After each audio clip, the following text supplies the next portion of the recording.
Hello and welcome back to another episode of Beyond the Bell. Today, I have with us Brienne DiGeronimo and Fatima Sheik. They're both teachers in the Parsippany Troy Hills School District, and they both work in our STEM Pathways program. So, without any further ado, I'm going to hand it over to Brienne. Yep. Can you tell us what it is STEM Pathways is and what it does? Yeah. So STEM Pathways is a program that's designed to give students more exposure to STEM careers and hopefully inspire them to major in a STEM field. We have them. When you say STEM, the Yeah. audience, Oh, yeah. so what would that Okay. be? So different computer science, medical field, Okay. engineering. So one of the components of the STEM Pathways programs is to expose them to different presentations. So every year they have to go to 3 different presentations, Okay. and we offer a handful. There's at least one a month, and it's actually really neat. And I often think if I was exposed to this in high school, Sure. not that I don't love being a math teacher, Right, but right. I don't know, maybe I would have found something else. We've had astronauts, we've had meteorologists, we've had tons of people from different medical fields, engineers, pharmaceutical companies, National Science Foundation Come in and speak with the come in kids. and speak to the kids. And the kids have a lot of questions. And they have questions, so they, explain their career path, what they do, like the nuclear engineering program and the Naval Academy and how to get into it. We have alumni come back and talk to our students, so it's just giving them exposure to all these different avenues that they can go into. Wow. And it is like even me sitting there, it's really neat to hear about all of the awesome things that they do. And so, Fatima, you teach science here. Yeah. And how long have you been in the STEM Pathways program as an advisor? So I've been since the beginning, so for 5 years. 5 years. Yes. And what is it that the advisor does for STEM Pathways? The advisor is basically like guiding the students to show them different pathways that they can look at for like in between STEM fields. So we like organize all the presenters that come in. Okay. So we try to reach out to as many different like fields as possible so we can get like different people coming in every single And year. they come in during the day, they come in after school. Like, how does that work? Most of the time it's after school. Sometimes we have it during lunch. Okay. Yeah. And the STEM Pathways, some of those, does the work take place after school too, or is it during the coursework during the day and then after school as well? It could be during lunch or after school. Or after school? Yeah, so students also have to do 20 enrichment hours. And when I say enrichment hours, I mean like doing anything that's STEM related. So like Okay. maybe joining like a STEM club, like the Green Team or Space Club. And that's a prerequisite once you're in, or is that a prerequisite to get into the program? Once you're in, that's like a requirement. That's a requirement. They need Okay. to reach 20 hours for the entire school year. Wow. But we post so many different opportunities. There are like hackathons. There are like different things, like different events, like women in STEM events that students can go to. All like different opportunities for them to make those hours. So when you started 5 years ago as well? Mhm. So when you started, how many students were involved in our STEM program? Do you remember? It was under 100. Under 100. Yeah. And how many do you have now? We're just under 200 at the high. 200 at the high. Yeah. Wow. And in those 5 years, where have you seen our students go with STEM pathways in terms of colleges? Has anyone gotten jobs? Yeah, for sure. Like I know our first year we had our student I don't remember his name, but he went to RIT. RIT. Yes, he came back and he presented like everything that he like started doing over there. 'Cause Sure. he was the first student to do the impact project. And what is the impact project? So the impact project is for students who are in the STEM Pathways Distinction Program. That's where they have to do like a community impact project or Okay. they have to do an internship. An internship. Is that's a different program, the STEM impact program, than just a regular STEM program? No, it's all the same program, but students have 2 pathways. They can do the regular STEM pathways or they can do the distinction STEM pathways. And what's the difference? I'm sorry, I did, what's the difference? So the difference is for the distinction, Mhm. there's a higher GPA that they have to 3.5 GPA. Oh, I see. They have to take AP courses, like Okay. it's a requirement. Okay. They have to do the impact project or the internship program. Oh, wow. Yeah. So it's a little more like rigorous. Rigorous. Yeah. Right. Um, Now, how does one get involved in the STEM pathways? Like, in other words, is there a selection process? Do they Yes. apply? Yes. And it's actually very high demand. So in 8th grade, in the Right. fall of 8th grade, there's a lottery. Okay. And most of them do get in, or they're on a waiting list and they're working to get them in. But we're kind of maxed out, and it's generated a lot of interest. just exposing these kids to these different opportunities. What is the criteria to get in? Like, in other words, is there a matrix there? Like, No, there's not.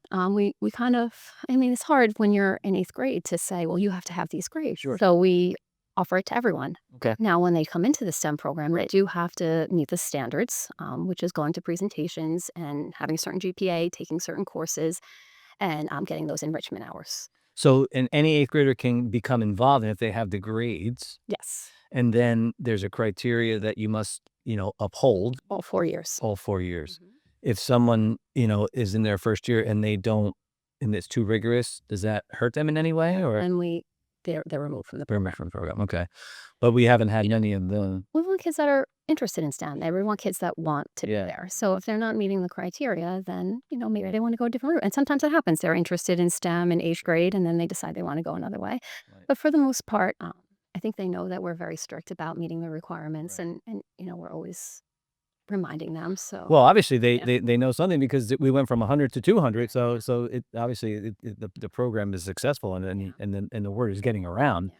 Do any, I guess I would say, does any other high schools around the area have a STEM program like ours? I think ours is very unique, and we are the first school in New Jersey to have the National STEM Honor Society. So that's it's like a kind of like a different variation of Sure. STEM pathways, but we were the first school in New Jersey, which I think is amazing. That is amazing. How did we get that distinction? So for that one, the students need 120 enrichment hours. I'm not the advisor for NSTEM, but I know like that's like the main difference. Okay. Yeah. 120 hours. So it's a lot of hours, but we provide so many opportunities for students. Sure. So they are able to do it, and we do have students that have been inducted Wow. into NSTEM. Yeah. That's pretty prestigious, Yeah. right? Wow. And they find some really interesting things to do. Like we have one student going to flight school and learning all Flight about school. that. Where, Yeah, where the is he? aero- Where is he aero- attending? Where is she attending flight school? I don't know the name of the school. I am also not the NSTEM advisor, so they might know the specific name of Yeah, the yeah. school. We Like had- in the airport around here, I'm Yeah. certain, like Morristown or Yeah. maybe imagine. We've had students like start programs at the Y for like STEM activities, volunteering at the library, teaching kids robotics. So it's really pushing them to Sure. kind of do things they may not have done before. And that's for NSTEM and even their enrichment hours too. So like Fatima was saying before, a lot of the enrichment hours you can get at the school with the different STEM clubs that we have. Sure. But some kids go outside of school and get them. And that's a really great opportunity. And they're making connections in the community, which is also great. Yeah, and it's not limited. So kids can also be involved in other extracurricular activities like a band or plays, or Yeah. and they can still do that as long as Mhm. they keep their grade point average and their grades up. Mhm. Wow. What's the best part that you like about being the STEM pathway advisor? Just making connections with the students. Right. We at the Hills we have 270 students Okay. that are in the STEM Pathways program. Just And the hills. just at the Hills. 70. Yes. And I've really gotten close to so many of them. They are a lot of students, so I might not know all of their names, Sure. but they know my name. And like Wow. they'll see me in the hallway and they'll say hi to me, and I'm like, Sure. "Oh, hi." Even though I may not remember them, but they're just 70. yeah. Wow. So just that aspect honestly is amazing. It's amazing. They have a little more than us. Yeah. How many do we have on that side? We're about 200, a little About 200. 200, yeah. Still 200. But it'll go up next year. Sure. Yeah, we'll keep going up. Wow. And we don't want to pit each other against one another. That's No, for no. sure. No. I mean, their no, school is that- bigger anyway. Yeah, sure. so- Yeah, there you go. Come Let's go Vikings. on. We're gonna have a quiz after this. But anyway, well, listen. I mean, I can't thank you enough for coming on. Do you guys have anything else you want to say about the STEM pathways? There's so like maybe just for March is actually STEM month. Ooh. So we have so many different things planned. Activities? Yeah, different Guest activities. speakers? We have guest speakers. Yeah, we're doing like different challenges. Okay. Just to name a few, we're doing a hydraulic arm challenge. So students like have to build this. Wow. And we're doing a wiggle In ball class or challenge after school? after school. Okay. Yeah, and during lunch. We're doing a build a boat challenge. We're doing Wait, 3D where are we building that boat? small boat. Oh. I was gonna say, because that's Yeah. a big. I mean, I'm And then looking we're Get for like a I'm baby looking pool. for a boat at this time. Yeah. I'm just saying. Yeah, and we're doing 3D printing sessions. So I'm having separate sessions for upperclassmen and lowerclassmen. Okay. And they're just gonna do different things, So it's a great month for Sure. STEM. Sure. And we also have like a hospital presenter, somebody that works at the hospital. I believe it's a hospital coordinator. Mhm. He's gonna come and speak to the students. So that's what we have planned for March. Wow. Yeah. That's great. We're doing a challenge with drones. So we have a handful of drones that I myself am also learning how to use. Learning how to use, I mean, you're learning how to fly there, or is that right? And building You're freaking yeah. I bet. There. Yeah, yeah. No, in the future, they think that drones will make deliveries. So their project is going to build something to deliver food. So we got like a bunch of play food, and they're going to learn how to try to fly it around. Wow. Interesting. That's so great. But I think you asked Fatima before what the favorite part is. And at the end of the 4 years, we send out an exit survey to the seniors. And it's anonymous. And I think that they are pretty honest about it. But a lot of them will say, like, we did this as a transcript builder, but we really enjoyed it and all the experiences. And, we do a lot of STEM challenges and everything. It was actually one of their favorite parts of high school. And it's nice to see that because, we do put a lot of work into it, and to see that it wasn't just a resume builder at the end. It was something that was important to them. Do any of them, when they come back, I mean, I'm sure you keep in touch with some of them. Yeah. Do they say that being in the STEM pathways helped them get into the university that they want to go to? Or do they say that they've pursued their career in college? Like, Yeah. So every year in January, when they're on winter break, we have a panel of STEM alumni come in and talk to our students. So, wow.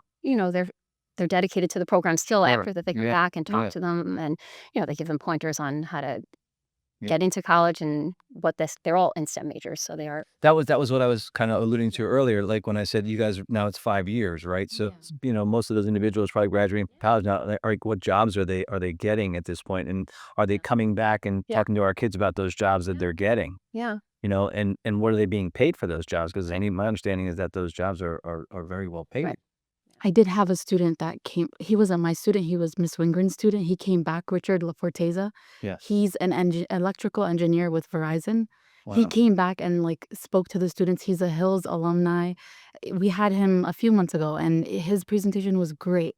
Wow. He just talked about, like, the projects that he did, the internships, the first couple jobs that he had, and then how he ended up at Verizon. Wow. How And did he end up at Verizon? Did he say? Like, I mean, he did he get he recruited from college? No, he, like, had a different job beforehand, but he Mhm. ended up with Verizon, and now he's, like, on all their ads. So it's, like, it's Really? amazing, yeah. Wow. So that was a really cool one of the cooler ones, yeah, that we brought in. Verizon. Can you hear me now? That's how great is that? Yeah. He's the new spokesperson. Yeah.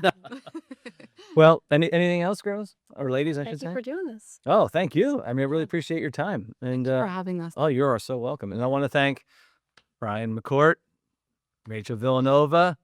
They are coordinating supervisors, and they are full steam ahead with our STEM pathways. So, without any other questions, we're going to end another podcast, Beyond the Bell. If you like what you see, hit that like button.